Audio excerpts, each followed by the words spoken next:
What can we do to outdo? Well, now we know the characters a lot better. Before, we were just trying to figure everything out. We were walking blind. No, I think the fun that we get to have is this world has now been set up, and there's so much you can play in. And I think that's the best part about it is, we know what Keegan's character is, and we can say, just walk around, and it's great. Yeah, it allows the. It's a second season kind of phenomenon. This happens, I think, a lot with shows. Is that once you got to do all the hard work in the first season. You've got to make sure it's funny. There have to be super hard jokes in it, and then the second season on allows you to do exploration.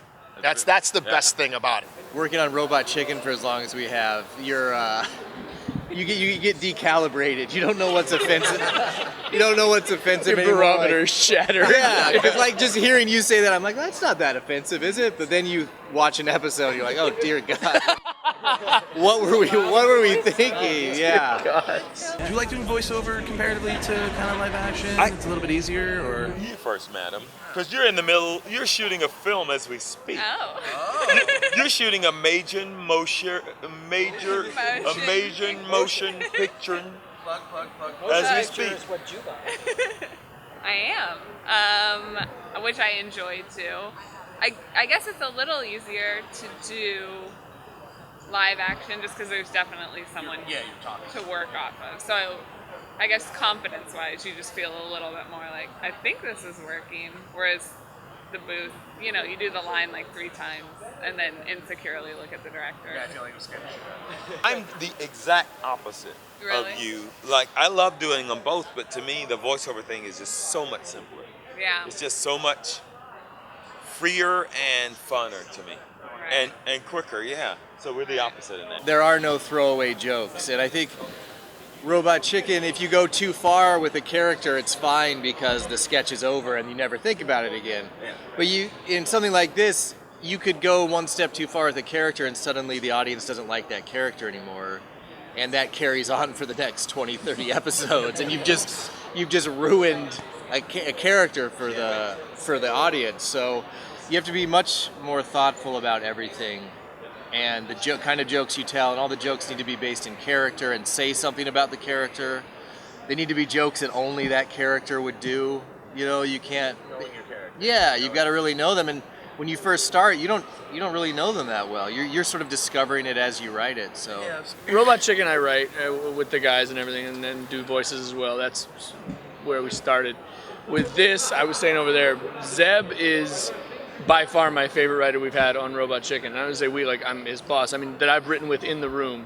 Zeb's by far my favorite writer to write with, to read his stuff, to do the scene, to be able to voice scenes that he wrote when we were on Robot Chicken.